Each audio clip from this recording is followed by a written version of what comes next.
I'm sitting cross-legged on my apartment floor, surrounded by seating charts and flower samples, and I feel nothing. 3 days until my wedding, and I should be excited. Instead, there's this hollow feeling in my chest that I can't explain. Derek and I met 2 years ago at a charity gala. He was charming, successful, everything I thought I wanted. He swept me off my feet with weekend getaways and expensive dinners. He promised me a beautiful future, and I believed him. But lately, something's been off. Maya, these centerpieces are gorgeous. Rachel burst through my door, arms full of wedding magazines. She's my best friend and wedding planner, which means she's basically been living here for weeks.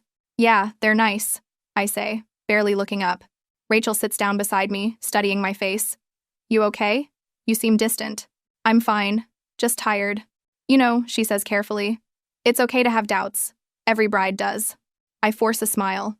I don't have doubts I'm marrying Derek. Everything's perfect. But even as I say it, I'm remembering last week's dinner party. Derek talking over me when I tried to share a story about work. His dismissive laugh when I mentioned wanting to try freelancing. The way he always needs to know exactly where I am, who I'm with, what time I'll be home. Rachel doesn't look convinced, but she drops it. We spend the next hour finalizing details, and then she leaves. That evening, my phone rings. Derek, where are you? He asks immediately. No hello. No warmth. Home. Working on wedding stuff. Alone? Rachel was here earlier, but she left. What time did she leave? Derek, why does it matter? I'm just asking a simple question, Maya. Why are you being defensive?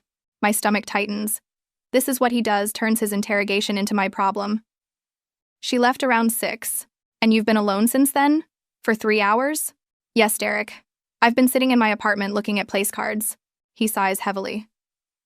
I'm just trying to stay connected to you. We're getting married in 3 days, and you're acting like I'm the enemy. I'm not. I have to go. We'll talk tomorrow. He hangs up before I can respond. I sit there, phone in hand, feeling uneasy. This is normal, right? Pre-wedding stress. He cares about me. That's all this is. I decide to clean out my closet to distract myself. In the back, I find an old memory box from college.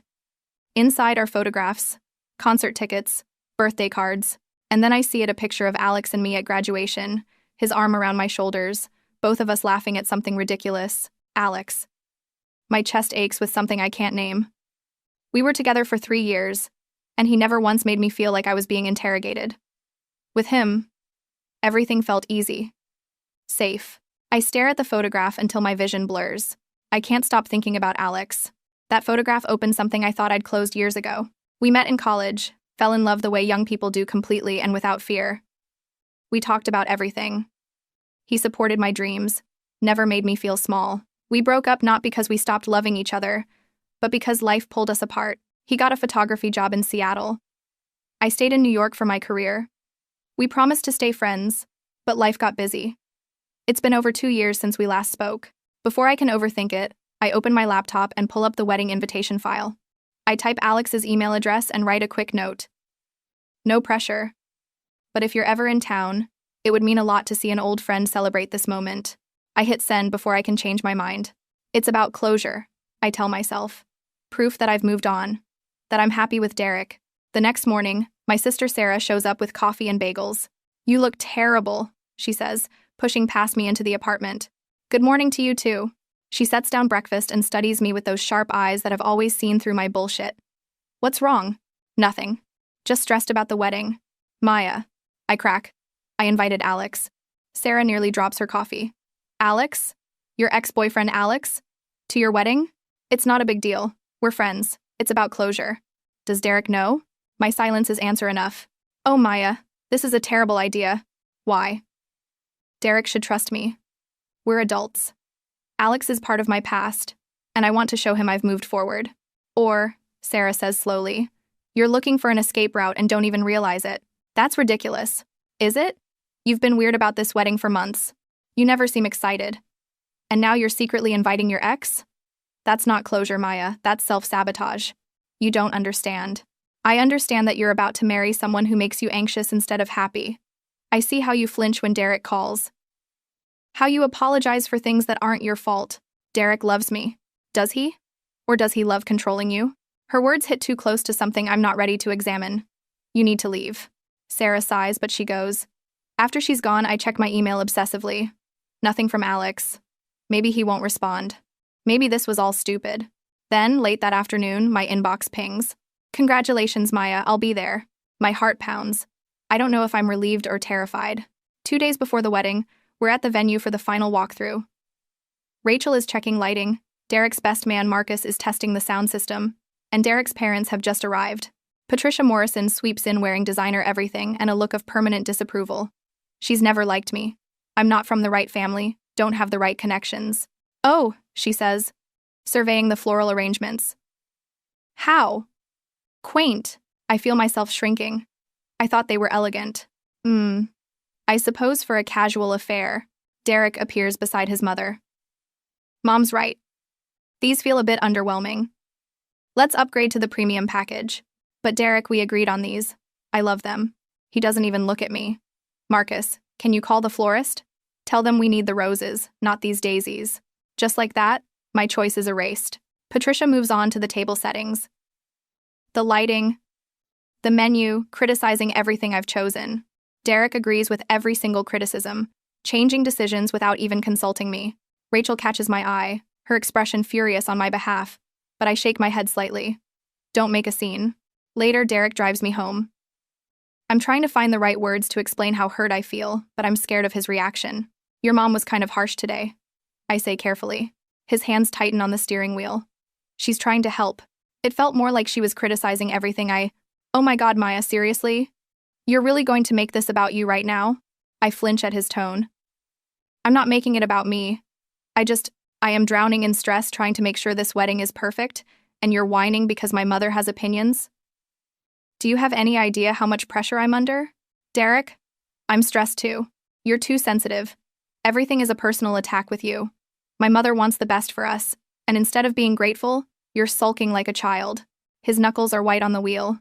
His jaw is clenched. For the first time in our relationship, I feel genuinely afraid of him. We ride in silence. When we reach my apartment, he takes a deep breath. I'm sorry. Work has been insane. I didn't mean to snap. He always does this, explodes, then apologizes and blames external stress. And I always accept it because I don't know what else to do. It's okay, I whisper. He kisses my forehead and drives away. That night, my mom calls. Hi, sweetheart. Just wanted to check in. You excited? Yeah, Mom, it's all coming together. Are you happy, Maya? Truly happy? The question catches me off guard.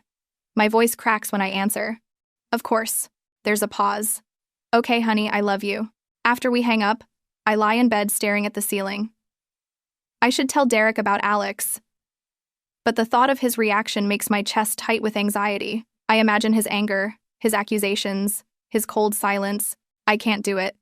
I'll just deal with it at the wedding if Alex actually shows up. Tomorrow is my wedding day, and I've never felt more alone. The bridal suite smells like hairspray and champagne. Sarah, Rachel, and my mom are buzzing around me, adjusting my veil, touching up makeup, taking pictures. Everyone's laughing and crying happy tears. I feel like I'm watching all of this happen to someone else. You look absolutely stunning, Mom says, squeezing my hand. Rachel finishes pinning my veil and meets my eyes in the mirror. Maya, did you tell Derek about Alex? I shake my head. Oh, honey.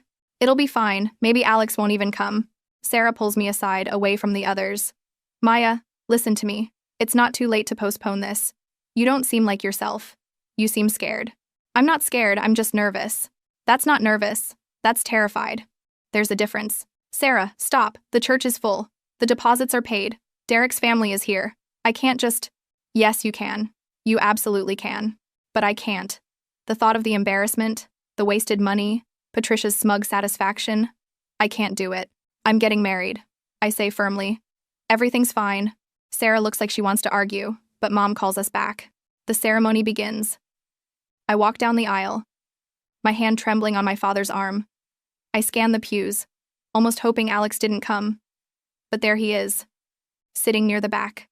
Same kind eyes, same gentle smile. For a split second, I feel safe. Then I see Derek at the altar. He's impossibly handsome in his tuxedo, but his expression is tense, almost angry. Why does he look angry? Father Thomas begins, Dearly beloved, we are gathered here today. I say my vows on autopilot. Derek says his. We exchange rings. We're pronounced husband and wife. We kiss. Everyone claps. It feels like a performance, not a marriage. The reception starts, and I'm pulled into endless photos and congratulations. I lose track of Derek in the crowd.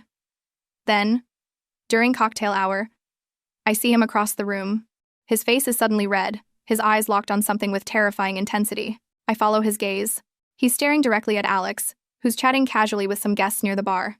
Derek's expression transforms from confusion to pure rage. He starts walking toward me with purpose, and my blood turns to ice. This is it. He knows. Derek's hand clamps around my arm, not gently, and he drags me into a side room off the reception hall. The door slams behind us. Who the hell is that? His voice is shaking with fury. Derek, calm down. Don't tell me to calm down. Who is he? He's an old friend. His name is Alex. We went to college together. Bullshit. Marcus told me that's your ex-boyfriend. Your ex is at our wedding and you didn't think to mention it? I invited him weeks ago. It's not a big deal. Not a big deal? He's shouting now. You invited your ex-boyfriend to our wedding without telling me? And you think that's not a big deal? Derek, please listen. Do you still have feelings for him? Is that what this is? You wanted him here to watch you marry me? Or did you want to see if you still felt something? No! I invited him for closure. To prove to myself that I'm happy with you. That I've moved on. He laughs bitterly. You needed to prove something? Jesus Christ, Maya. What does that say about us? That's not what I meant. You humiliated me. On our wedding day. In front of everyone I know. No one even knows who he is. I know. That's what matters. You betrayed me. The door bursts open. Patricia stands there, fury radiating from her perfectly made-up face. What is going on in here? People can hear you shouting. Your daughter-in-law, Derek spits the words, invited her ex-boyfriend to our wedding. Without telling me, Patricia's eyes go cold. Is this true? It's not how it sounds. You disrespectful little. Patricia advances on me. Do you have any idea what you've done? The embarrassment you've brought to this family? Tears are streaming down my face. But suddenly, I'm not just sad, I'm angry. A secure man would trust his wife. Your son is acting like a jealous child over nothing. Derek's face goes white. Nothing? You call this nothing? Yes, I invited a friend. An ex-lover. Someone I haven't seen in years. Someone who means nothing to me romantically, because I wanted to move forward from my past. If you trusted me, if you actually loved me the way you claim to, this wouldn't be an issue. The silence that follows is deafening. Derek's voice, when it comes, is ice cold. We're not married yet. Not in God's eyes. Not until tonight. And maybe we shouldn't be married at all. Patricia looks triumphant. I'm devastated. But I'm also suddenly, strangely clear-headed. I can see Derek for exactly what he is controlling. Insecure. Cruel. This was never about Alex. This is who Derek has always been. Maybe you're right, I whisper. And I walk out of the room, leaving them both staring after me. I return to the reception and it's like nothing happened. People are laughing, drinking, dancing. They have no idea my marriage just imploded before it even began. Sarah finds me immediately. Oh my God, Maya. What happened? Your makeup. Derek knows about Alex. Shit. Rachel appears. I saw him drag you away. Are you okay? No. I'm shaking. He said maybe we shouldn't get married at all. Sarah's arms wrap around me. You deserve better than him anyway. We form a protective circle, the three of us. Then Derek emerges from the side room. He doesn't look at me. Instead, he goes straight to the bar and orders a drink. Then another. I watch him talk to Marcus, gesturing angrily in my direction. Then, to my absolute horror, Derek starts walking toward Alex. I can't hear what he's saying, but I can see Derek's aggressive posture, his pointed finger. Alex remains calm, trying to de-escalate. Marcus has to physically pull Derek away. Guests are starting to notice. The music seems too loud. The laughter seems forced. My mom appears at my elbow. I can't lie anymore. Derek and I had a fight, a bad one. I don't know if we're going through with this. She doesn't look surprised. I knew something wasn't right. I could feel it. Father Thomas approaches. Maya, is there anything I can do? Sometimes couples need time to reflect before making their commitment official. I don't think time will fix this, Father. Then someone I didn't expect speaks. Derek's father, James, who has been silent through all of this. Maya, he says quietly. Can I speak with you privately? We step into a corner. My son has demons he hasn't dealt with, James says.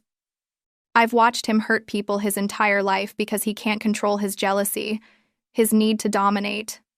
You seem like a good person. Don't let him destroy you. His words validate everything I've been feeling and terrify me at the same time. Derek's own father is warning me away. Thank you, I whisper. When I return to my friends, I feel something shift inside me. I'm done pretending. The reception continues, but it's painful. Guests are leaving early, sensing the disaster. Derek is visibly drunk now, stumbling, his tie loosened. He's complaining loudly to anyone who'll listen. She ruined everything. Can you believe she invited her ex to our wedding?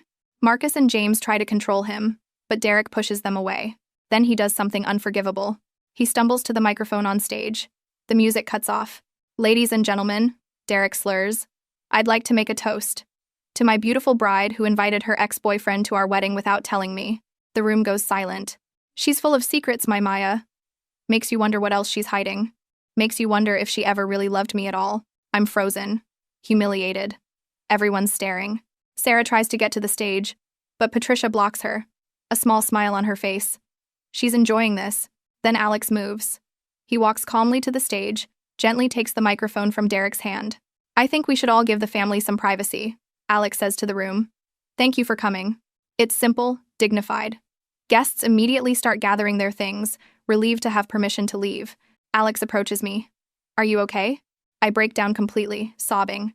Alex doesn't touch me, he respects boundaries, but his presence is solid and steady. Derek sees us talking and charges over.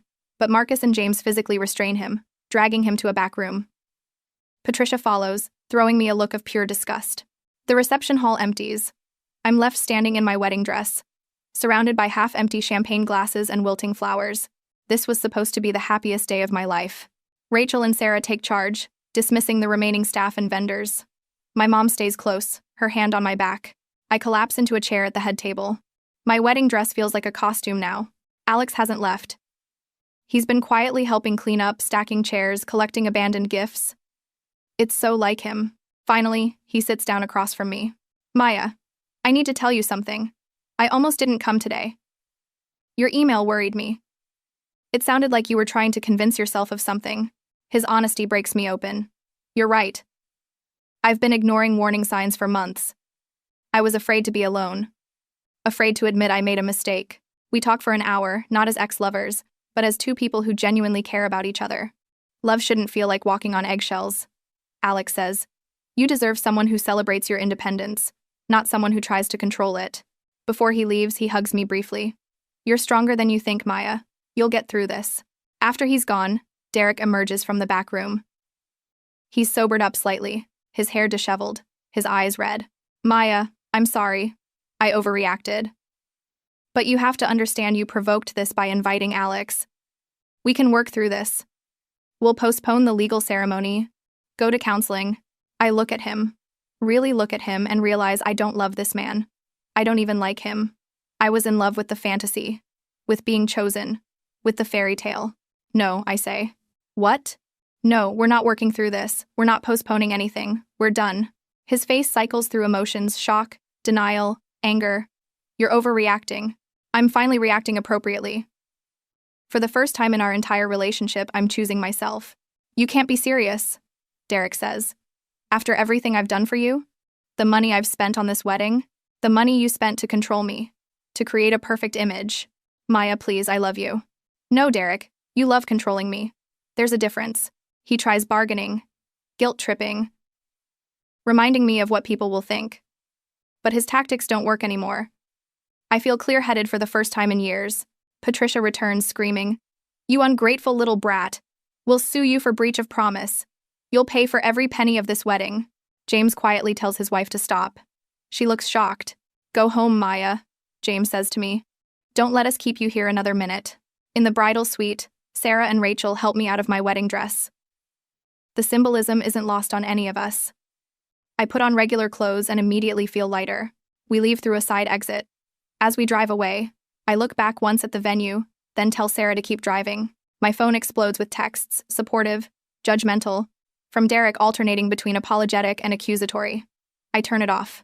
That night, at Sarah's apartment, I cry harder than I ever have. But they're cleansing tears. I'm not just mourning the relationship. I'm mourning the version of myself who thought she needed someone like Derek to be complete. 3 months later, my life looks completely different. The wedding has become social circle gossip. Some call me brave, others call me foolish. I've stopped caring what people think. I started therapy with Dr. Helen Park. She's helping me understand my patterns, my fear of conflict, my people-pleasing, my need for external validation. Derek has contacted me dozens of times. His messages alternate between begging and blaming. His last message revealed something shocking. There was another woman, Vanessa, from his office. He claimed it was nothing physical, but the betrayal explains his projection. He was guilty, so he assumed I must be too. Patricia called my mom, offering money to make this embarrassment go away. My mom hung up on her. I've reconnected with old friends I lost touch with during my relationship with Derek. I didn't even realize how isolated I'd become. Alex and I exchanged a few messages. He checked in, made sure I was okay, then respectfully gave me space. I don't know if we'll ever be close again, but I'm grateful he was there that day to remind me what healthy love looks like. I've thrown myself into graphic design work and started freelancing, something Derek always discouraged because it was unstable. The wedding dress is still in its bag. Maybe I'll donate it. Maybe I'll turn it into art. Some days are harder than others. I have moments of doubt, wondering if I overreacted, but then I remember the fear when Derek grabbed my arm, the feeling of being worthless under his anger, and I know I made the right choice. I don't know what my future holds, but for the first time in years, that uncertainty feels like freedom instead of fear. I'm finally choosing myself.